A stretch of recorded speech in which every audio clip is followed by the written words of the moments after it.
हम लोग UPSC civil services exam के प्रिलिमिनरी एग्जाम का क्वेश्चन पेपर का एनालिसिस कर रहे हैं। क्वेश्चन पेपर एनालिसिस के बारे में जो मैं पहले भी बता चुका हूँ, मेन पर्पस हमारा ये है कि आप पूरी स्ट्रैटेजी समझे that how can you qualify for the PT examination, कि प्रिलिमिनरी एग्जामिनेशन में कैसे क्वालिफाई करेंगे। यू नो वेरी वेल कि almost 10 lakh students appear fill up the form. 10 lakh student form भरते हैं और करीब 6 लाख तो अपीयर हो जाते हैं और उसमें 10,000 निकलते हैं। तो मैं हमेशा बोलता हूँ कंपटीशन आपका बाहर से नहीं है, कंपटीशन किससे है? आपका खुद से। कैसे है? आपको ये देखना है कि कट ऑफ मार्क्स कितना जाता है। हर साल का कट ऑफ मार्क्स 105 से ऊपर जाता है मान लिया, तो आपको देखना है कि क्या मैं 105 नंबर 200 में ला रहा हूँ जीएस में कि नहीं। दूसरा देखना है कि सीसेट में हम पास कर रहे हैं कि नहीं। सीसेट में पास करेंगे तो you will qualify for the evaluation of GS paper. तो सीसेट में हम पास कर रहे हैं कि नहीं, हम 67 मार्क्स है, 70 मार्क्स हम ला रहे हैं कि नहीं, और हम जीएस में 105 प्लस नंबर ला रहे हैं कि नहीं।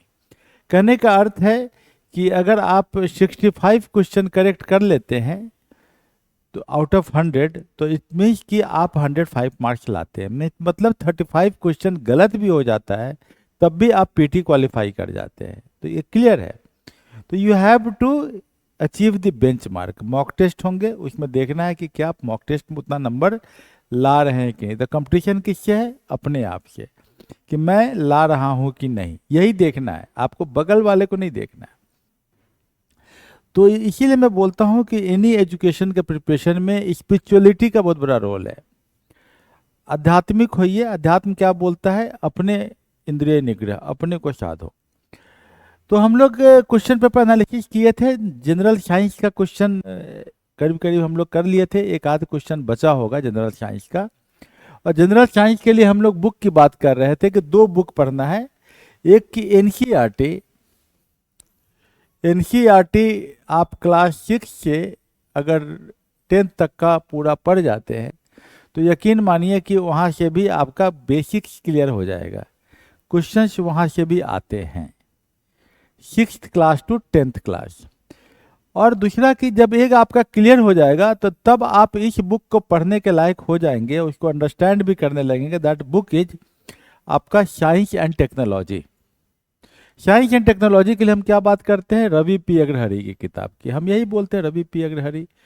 तो रवि पी अग्रहरि की किताब, Ravi P Agrahari, AGRAHARI, Ravi P Agrahari की किताब को हम बोलते हैं कि आप पढ़ लीजिए।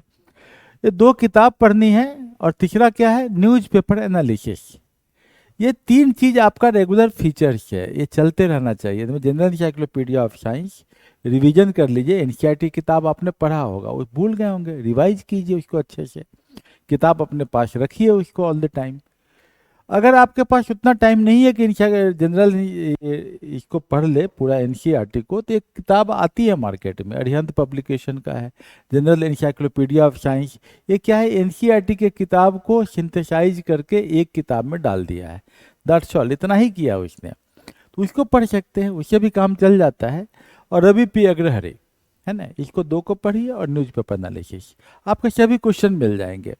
तब तक हम 10-11 क्वेश्चन देख चुके थे, अभी हम 11th नंबर क्वेश्चन चार्ट पे हम आ रहे हैं। 11 नंबर क्वेश्चन बहुत इंपॉर्टेंट है। और आपको पता है कि न्यूज़पेपर में ज़्यादा क्या चल रहा है? पॉल्यूशन। तो पॉल्यूशन से काफ़ी क्वेश्चन आ गए हैं, आना ही था। मैं क्या बोलता हूँ कि रवि पी अग्रहरि की किताब के साथ साथ आपको क्या पढ़ना है? Environmental matters and pollution, burning problem है पॉल्यूशन।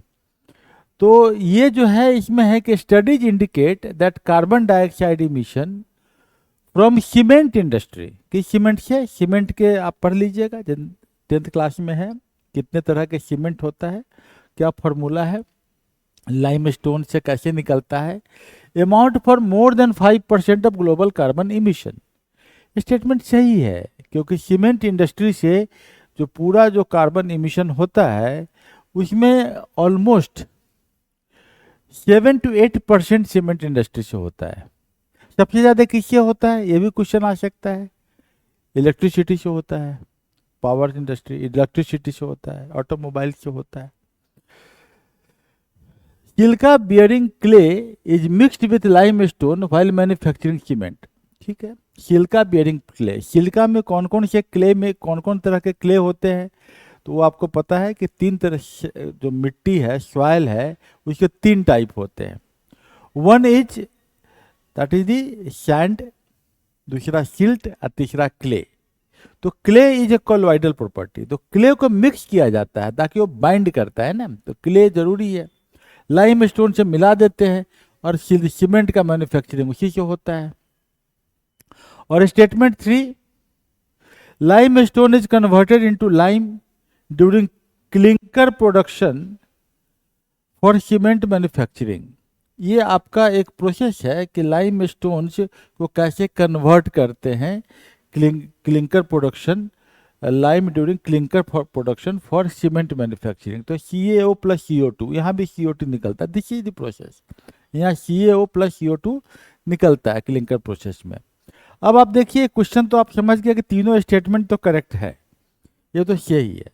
तो हमें जो क्या है यहाँ पर ये लिख रहा है, which of the following is correct in respect of the above statement.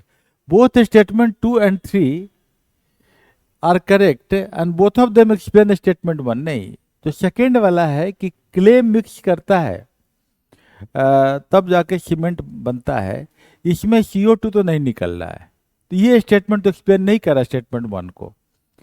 लेकिन दूसरा स्टेटमेंट देख लीजिए, statement 2 and 3 are correct but only one of them explain statement 1, yes clinker production, वो वाला स्टेटमेंट, तो ये करेक्ट स्टेटमेंट होगा B. Both statement 2 and 3 are correct but only one of them explain statement 1। चलिए हम लोग इसको तो हम समझ लेते हैं, जो हमने बताया यहाँ पर इसका एनालिसिस किया हुआ है कि cement industry contribute 7 to 8% of global CO2 emission. Cement 5% से ज्यादा तो करता ही है, तो it is correct. Cement is made by mixing lime stone and clay, silica, alumina and iron.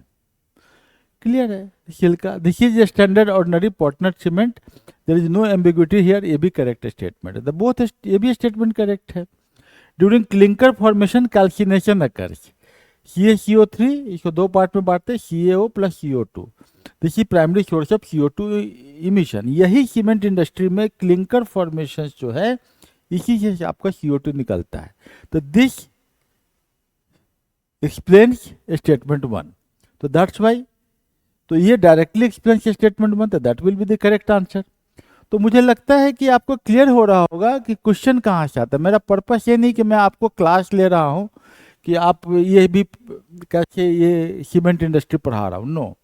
My purpose of taking this class is very simple. मेरा purpose ये है कि आप समझिए कि क्वेश्चन कहाँ से आते हैं, क्यों आते हैं, और इस तरीके से आप वहाँ पर अपना ध्यान रखेंगे। नहीं तो दुनिया में पढ़ने को तो बहुत सारी चीज़ें हैं, what not to study that is important, क्या नहीं पढ़ना इम्पॉर्टेंट है। तो आपको ये समझ में आ रहा है कि हमको तीन ही चीज़ों का सोर्स है, जनरल इंसाइक्लोपीडिया ऑफ साइंस जहाँ से बेसिक साइंस समझते हैं, या NCERT की बुक्स जहाँ से बेसिक साइंस समझते हैं, और दूसरा रवि पी अग्रहरि जिससे science and technology and government policies समझते हैं, और तीसरा आपका न्यूज़पेपर, उसको ले जाके फिर से हम अपने दोनों किताबों में खोजने की कोशिश करते हैं। यही हमारा मेथड होना चाहिए। चलिए हम लोग अब आते हैं now the critical part. Anyhow that's छोड़िए, ये तो उसी का एक्सप्लेनेशन दिया हुआ, ये आपको टेलीग्राम में मिल जाएगा। टेलीग्राम का लिंक जो है वो आप यहाँ देख ही रहे हैं कि क्या टेलीग्राम का link, @Arun Sir Ganga Ghat, please join the telegram. You will get the link of this lecture which is available on YouTube, वो भी मिलेगा आपको, और पूरा नोट्स भी आपको मिल जाएगा वहाँ पर, every explanation you will get there. ठीक है, तो टेलीग्राम ज्वाइन करना है आपको। अब हम लोग आते हैं नेक्स्ट क्वेश्चन पर, क्वेश्चन 12। ये देखिए फिर से वही क्वेश्चन आ रहा है, क्लाइमेट चेंज, इन्वायरमेंट, ये तो आना ही था, दैट्स वेरी इंपॉर्टेंट। इससे क्वेश्चन नहीं आने का सवाल ही नहीं पैदा होता था कि 28 थे जो COP हुआ था, उसको COP 28 ये अभी रिसेंटली हुआ, तो यहाँ से तो क्वेश्चन आना ही था। तो at the 28th United Nation climate change conference COP28 India refrained from signing the declaration on climate and health. ये बहुत ज़्यादा न्यूज में आया था कि भारत ने उसमें साइन नहीं किया। तो मतलब कि एक चीज़ आपको समझ में आ गया होगा कि नहीं साइन करने से भी काम चलता है। It is not binding, binding नहीं है, ये तो क्लियर हो गया। दूसरा चीज़ क्या क्लियर है? अच्छा, दूसरा चीज़ और न्यूज में आया था, not only India, United States are also not signed, तो उन्होंने भी साइन नहीं किया था, ये न्यूज में आया था। तो काफ़ी हॉट न्यूज था, that's why this question is there. तो ये जो है आपका statement 2, the COP28 declaration on climate and health is a binding declaration. तो बाइंडिंग है ही नहीं, साइन ही नहीं किया India, it is not a binding declaration. And if signed it becomes mandatory to decarbonise health sector. ये statement ही गलत है कि ऐसा नहीं है, जब बाइंडिंग ही नहीं है तो क्या मतलब बनता है? मतलब कि हाँ, एक मॉरल इशू तो होता है। Statement 3, if India health sector is decarbonised the resilience of its health care system में भी कॉम्प्रोमाइज्ड। बिल्कुल सही बात है। हमारे आप बताइए, अगर ये नहीं रहेगा, कार्बन का हम लोग यूटिलाइज नहीं करेंगे, तो हम लोग एसी किस चीज़ से चलाते हैं? एसी चलाते हैं बिजली से। एसी चलता किस चीज़ से? बिजली से। बिजली बनती कौन चीज़ से? कोयला से। अरे बोलता है कि कोयला नहीं जलाना है, तो बिना कोयला के हमारे यहाँ तो बिजली बन ही नहीं सकता है। इतना हमारे पास हाइड्रो इलेक्ट्रिक सोर्स है, लेकिन हम लोग उतना डेवलप नहीं कर पाए हैं। न्यू एंड रिन्यूएबल एनर्जी जो है हमारा, जो ये सनलाइट है, इसको हम लोग उतना ट्रैप नहीं कर पाए हैं। तो अभी हम लोग सबसे ज़्यादा डिपेंडेंट अगर बिजली प्रोडक्शन के लिए है तो किस चीज़ पर है? कोयला पर। More than 60% almost. तो 60% से थोड़ा ज़्यादा हम लोग डिपेंडेंट है बिजली के लिए कोयला के ऊपर। कोयला जलता है NTPC, national thermal power corporation. तो भाई हेल्थ सेक्टर में तो एसी की ज़रूरत ही पड़ेगी, बिजली की ज़रूरत ही पड़ेगी, तो पूरा कॉम्प्रोमाइज तो हो ही जाएगा। तो देखिए इसमें क्या बोल रहा है, both statement 2 and statement 3 are correct and both of them explain statement 1। नहीं, यहाँ पर क्या था, हमने लिखना चाहिए हमको कि स्टेटमेंट 2 जो है वो रॉन्ग था, नहीं, और स्टेटमेंट 3 जो था वो सही है, यही था ना। बोथ बोथ वाला तो पहले ही हट जाएगा। Only one of the statement 2 and 3 is correct and that explains statement 1। neither statement 2 nor statement 3 is correct. No, this one will be the, C will be the answer. Okay. Now come to this point. Statement 2. Now come to a statement. This is question number 13. Scientific studies suggest that a shift is taking place in the Earth's rotation and axis. This has come in news. कि earth का जो है rotation और इसका axis में shift हो रहा है। और do you know very interesting thing, some of the spiritual guru have much forecasted before कि अर्थ का जो है आपका जो पोल है वो शिफ्ट होगा। तो it was decided much before, the spiritual guru has told, they have written that thing. तो spirituality is ahead of the science. So anyhow, but now it has come in the news, the scientific studies suggest that a shift is taking place in the Earth's rotation and axis. ऐसा ही है। Solar flares and associated coronal mass ejections bombarded the Earth's outermost atmosphere with tremendous amount of energy. बिल्कुल सही है। Solar flares तो करता ही है, क्योंकि ये बम्बार्ड करता ही है। As the Earth's polar ice melts, the water tends to move towards the equator. That is also there. That is correct. And this one must explain the statement 1. Third वाला अगर इसमें क्वेश्चन आता है तो देखिएगा यही आएगा, ओनली वन ऑफ, और ये एक्सप्लेन करेगा बोथ दिस स्टेटमेंट, जो third statement explain the statement 1। Question number 14 पे हम लोग आते हैं।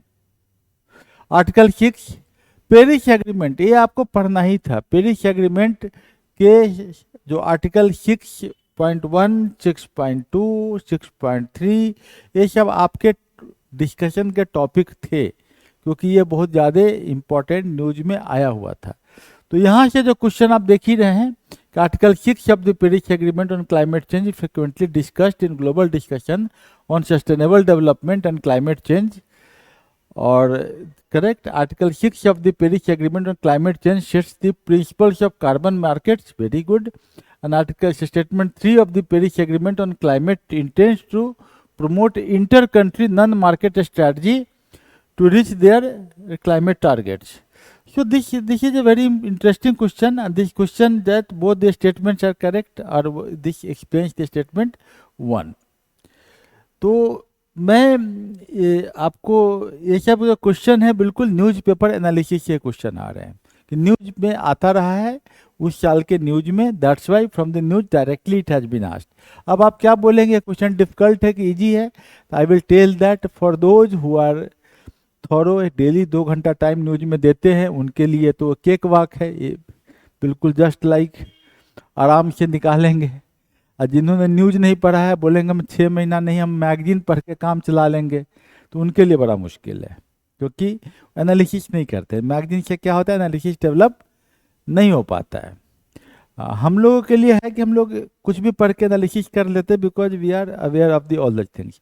But for the students reading newspaper is must, क्योंकि कॉम्प्रिहेंशन निकालना है, वहाँ भी जरूरत है न्यूज़पेपर का।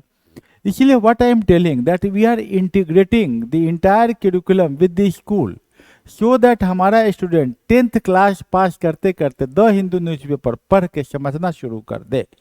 जब वो करना शुरू कर देगा तो वो काफ़ी अच्छा उसका एजुकेशन का लेवल हो जाएगा। तो our approach is very simple. हमने क्या किया है कि स्कूल इंटीग्रेशन में इन चीज़ों का समावेश किया है कि 10th करते करते उसकी इंग्लिश इस लेवल की हो जाएगी कि वो इंग्लिश न्यूज़पेपर बिल्कुल अच्छे से पढ़ के समझ के अपना नोट्स बनाने की कैपेबिलिटी ले आएगा। तो डेफिनेटली जब यूपीएससी की तैयारी करेगा उस समय that will become very easy for him, because he is prepared.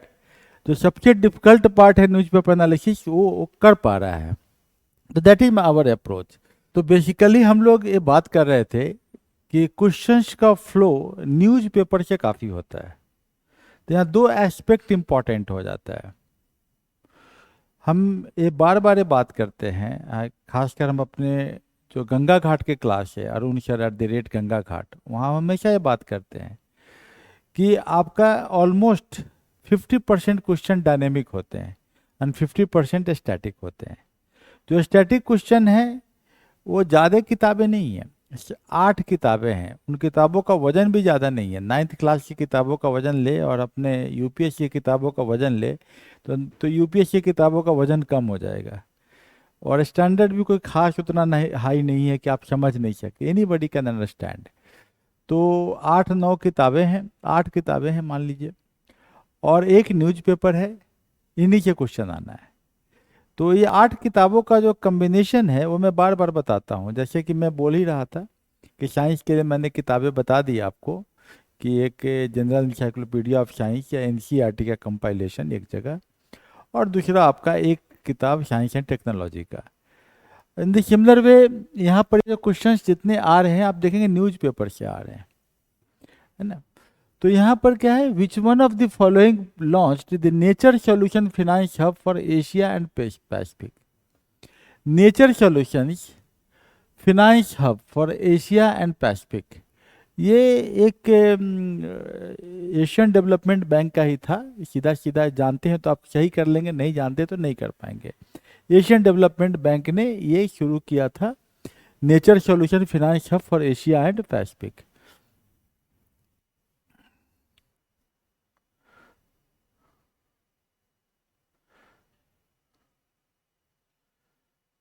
चौदह 15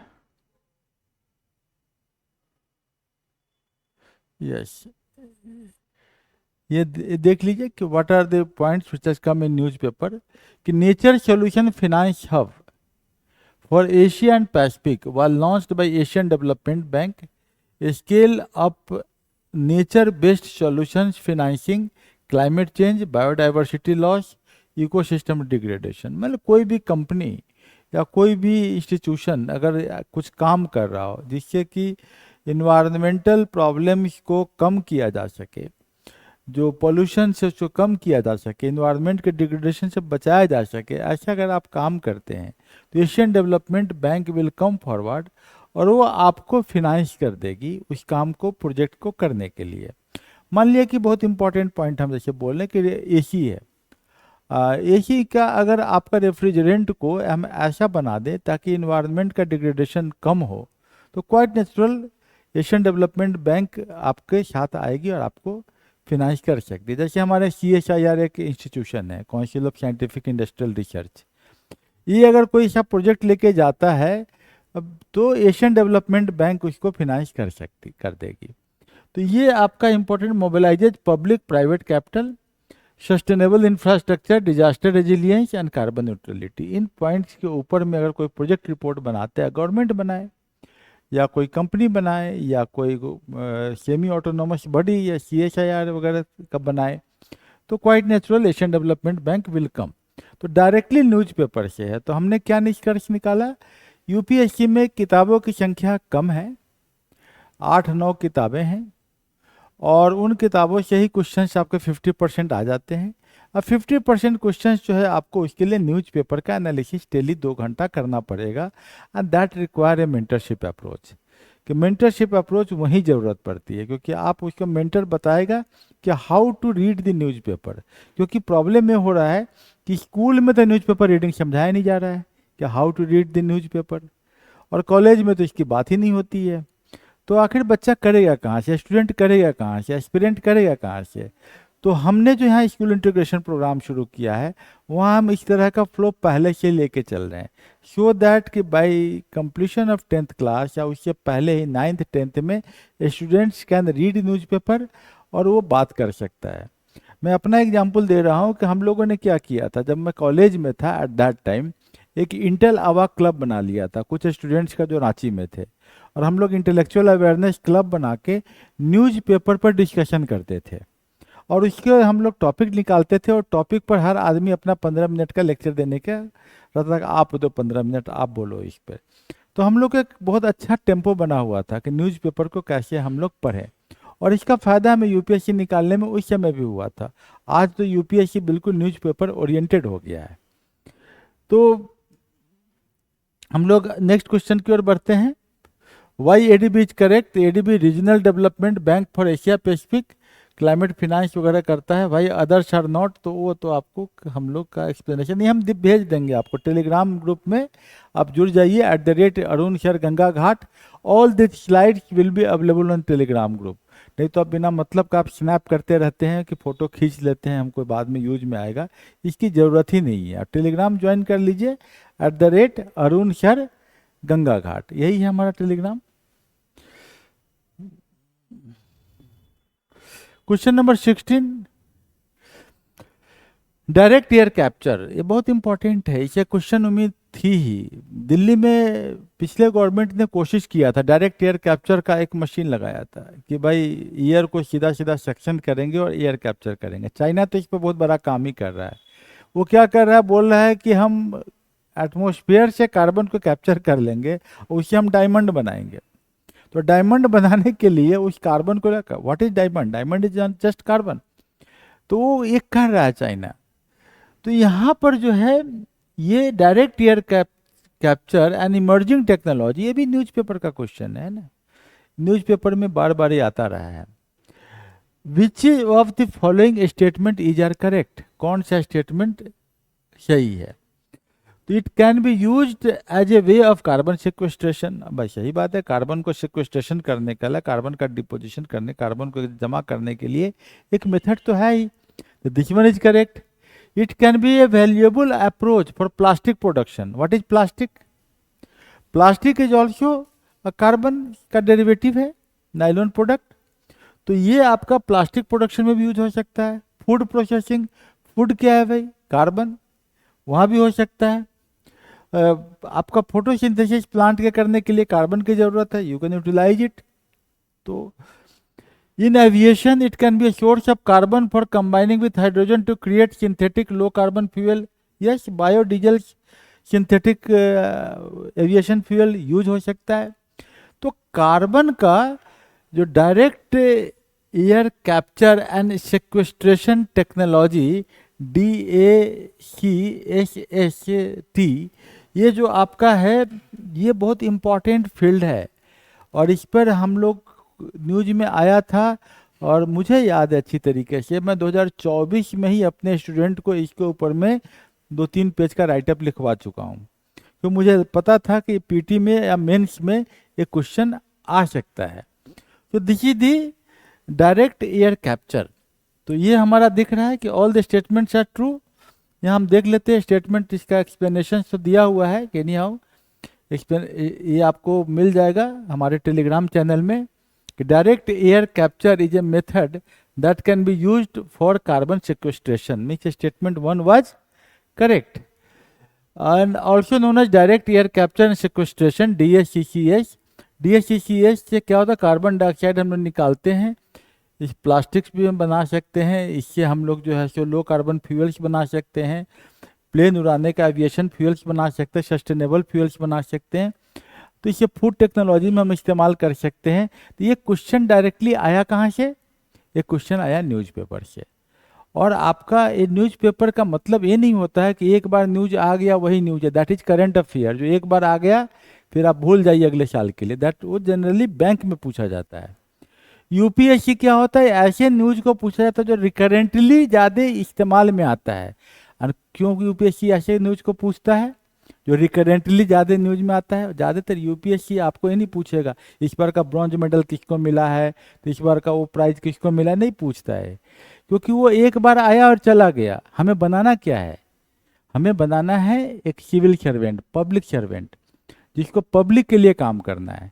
तो हमें ऐसे न्यूज को हम ज़्यादा तवज्जो देते हैं, ज़्यादा हम उस पर इम्फेसाइज करते हैं जो न्यूज जनता के हेल्प के लिए इस्तेमाल में होता रहा हो, जिसका हेल्प होता हो हमारे burning issue and burning problem को सॉल्यूशन देने में। जैसे यहाँ देखिए डायरेक्ट एयर कैप्चर, ये क्या है भाई, ये अगर मशीन लग जाए, मान लिया कि पटना में बहुत एयर पोल्यूशन है, कार्बन डाइऑक्साइड बहुत ज़्यादा है, तो वहाँ पर हम क्या करें, तो मशीन लगा दे तो कार्बन पूरा शक करेगा, फिल्टर करेगा, एयर की क्वालिटी अच्छी हो जाएगी, और उस कार्बन को हम इस्तेमाल करेंगे बाकी चीज़ों को बनाने में। तो ये ये तो फ्यूचर है, ये तो ह्यूमैनिटी के फायदे का है, इसीलिए ऐसे क्वेश्चन पूछे जाते हैं। लेकिन होता क्या है कि स्टूडेंट्स को आइडिया नहीं रहता, सोचता है बैंक की तैयारी और यूपीएससी का जीएस दोनों एक ही है। नहीं, ये हो ही नहीं सकता है। बैंक ज़्यादा कहाँ दिमाग लगाएगा, जो नॉर्मली जो न्यूज में आ रहा है, चाहे वो ब्रॉन्ज मेडल किसको मिला, या अभी का इन्फ्लेशन रेट क्या चल रहा है, इन्फ्लेशन रेट क्यों, कब पिछले साल क्या था, इस बार बजट में किसका एलोकेशन कौन हुआ, बजट में कौन स्पीच देता है, ऐसा पूछ देगा ये बैंकिंग में। यूपीएससी वैसे न्यूज पर तवज्जो देगा जो कि आपके यूज में आता हो। क्लियर है ना? तो कैसे हम लोग समझ जाते हैं कि कौन सा क्वेश्चन न्यूज से निकल के यूपीएससी में जाएगा, जिसका एप्लीकेशन वाइड हो।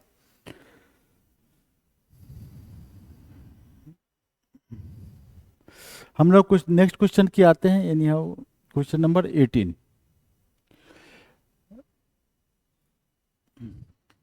कंसीडर द फॉलोइंग स्टेटमेंट, फिर अगेन कार्बन डाइऑक्साइड। मतलब कि यूपीएससी ने ठान लिया कि भाई इन्वायरमेंट को हम साफ सुथरा करने में जितना भी नॉलेज होना चाहिए वो हमारे स्टूडेंट को हो जाए, क्योंकि सबसे बड़ा प्रॉब्लम क्या है, इन्वायरमेंट ही नहीं रहेगा तो आप ही नहीं रहोगे। तो ह्यूमैनिटी के लिए सबसे बड़ी जरूरी है इन्वायरमेंट का साफ सुथरा करना। तो यूपीएससी वहाँ दिमाग ज़्यादा लगाया जा रहा है, न्यूज में से छाट छाट के वही ला रहा है। अब पता लगा कि भाई एक मोटी सी किताब किसी कोचिंग इंस्टीट्यूट ने चला दिया, एक क्वेश्चन वहाँ से नहीं आएगा।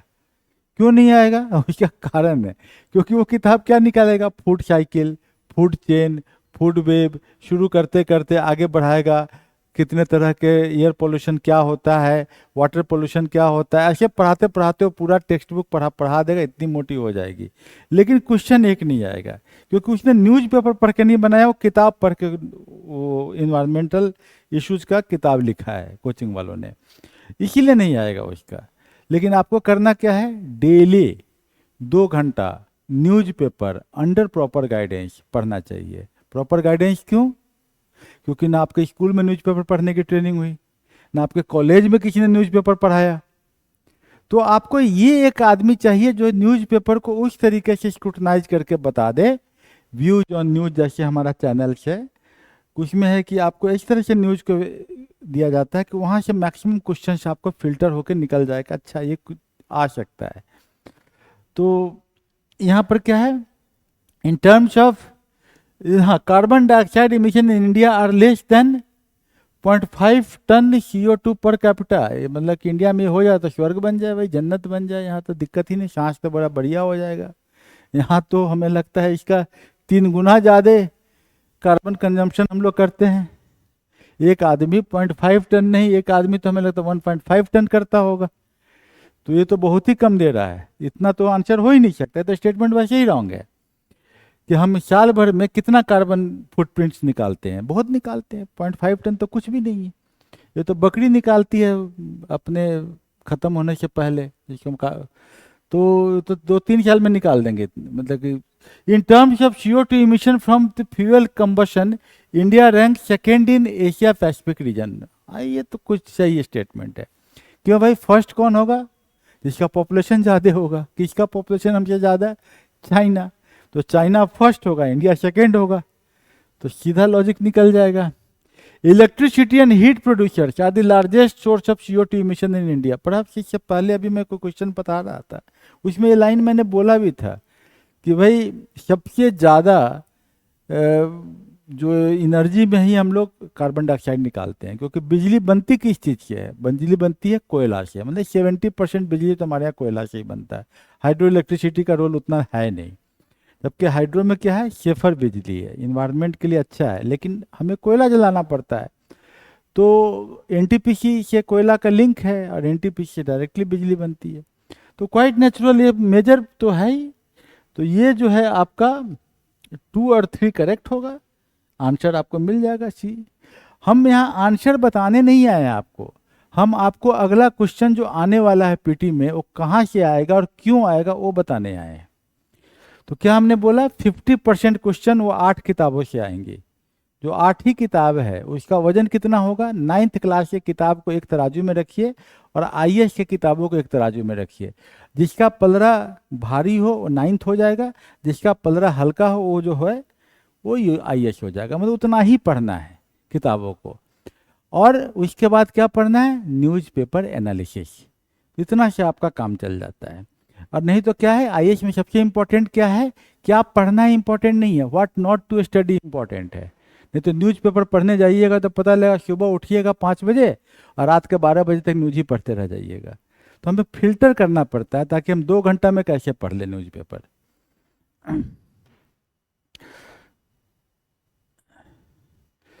यस दैट इज दियर, नहीं हो, ये तो हो गया 19। ये देखिए, ये क्वेश्चन सीधे बच्चा से पूछ दिया। मतलब कहाँ से पूछा है इस क्वेश्चन को?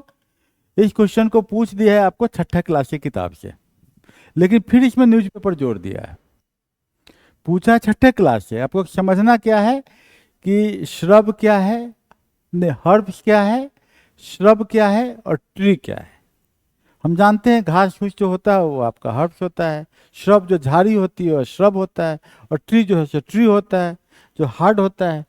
यहाँ पर क्या क्वेश्चन है कि consider the following pairs. Cassava ये क्या है? Woody shrub. भाई कासावा जो है ये श्रब तो ना है, कासावा जो रूट्स निकलता है ये तो ginger herb with pseudo stem. हाँ, जिंजर जो है herb with pseudo stem. Malabar springs herbaceous climber, ये तो सही है भाई। मलाबार स्प्रिंग्स का स्पिनच का, सॉरी, मलाबार स्पिनच का दूसरा नाम क्या है? मलाबार स्पिनच का दूसरा नाम है पोई साग। जो पोई साग हमारे यहाँ खाते हैं बंगाल में, बिहार में, that is poi saag is Malabar spinach. Mint annual shrub, shrub तो नहीं है, ये तो हर्ब्स होगा। पपाया उडी, पपाया उडी होता ही नहीं है। तो ये आपको देखना होगा कि which one is correct, which one is not correct. तो आपका 3 ही करेक्ट है। कौन कौन करेक्ट है देख लेते हैं यहाँ पर एक बार। Cassava is a perennial woody shrub, woody है। कसावा में से क्या होता है? रूट्स निकलते हैं। कसावा से रोटी वगैरह भी बनता है, कसावा का आपका केक्स वगैरह भी बनते हैं। With an edible root which grows in tropical sub tropical areas. Interesting है। Ginger is herbaceous perennial plant. Ginger मतलब कि जो अदरक है, और pair 3 is correctly matched Malabar spinach. ये आपका हो जाएगा rain forest produce more oxygen than. अच्छा, क्वेश्चन नंबर 20 पे आ गया कि with reference to planet earth consider the following statement.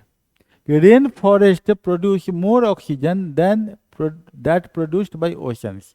भाई ओशंस 3/4 है, इतने फाइटोप्लैंक्टन्स है वहाँ पर, वो तो ज़्यादा ऑक्सीजन देगा ना in comparison to rain forest. तो ये जो है गलत होगा। Marine phytoplankton and photosynthetic bacteria produce about 50% of world oxygen. हाँ, फाइटोप्लैंक्टन कर सकता है more than 50%। Well oxygenated surface water content several folds higher oxygen than that in atmospheric air. It can never be. Air में तो ज़्यादा oxygen है, surface water पे कम होगा। तो एक ही स्टेटमेंट सही होगा। तो वी फाइंड दैट क्वेश्चंस यहाँ जो दिए गए हैं वेरी इंटेलिजेंटली ड्राफ्टेड है and you should be very thorough in that.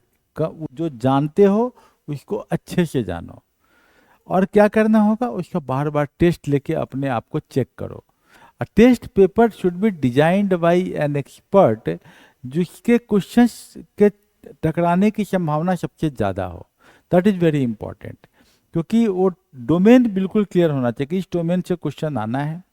अब क्या क्या डोमेन है समझ में आया कि जिससे क्वेश्चन आने की उम्मीद बन रही थी।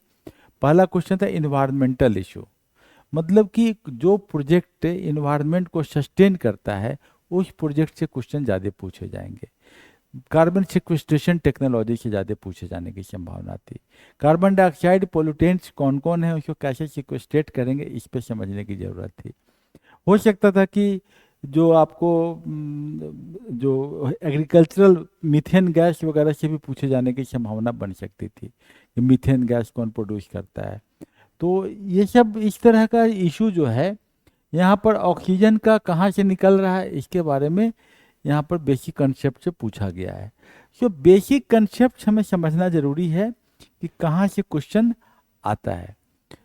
तो माय डियर स्टूडेंट्स, पीटी निकालने के लिए बहुत ज़रूरी है डायनेमिक और स्टैटिक दोनों पोर्शन का इंटरमिक्सचर करके आप अपने रूटीन को ऐसा बनाइए कि आपका पीटी में स्टैटिक मीन्स तो 8-9 किताबें अच्छे से पढ़िए और न्यूज़पेपर एनालिसिस डेली बेसिस पर 2 घंटा 3 घंटा करते रहिए।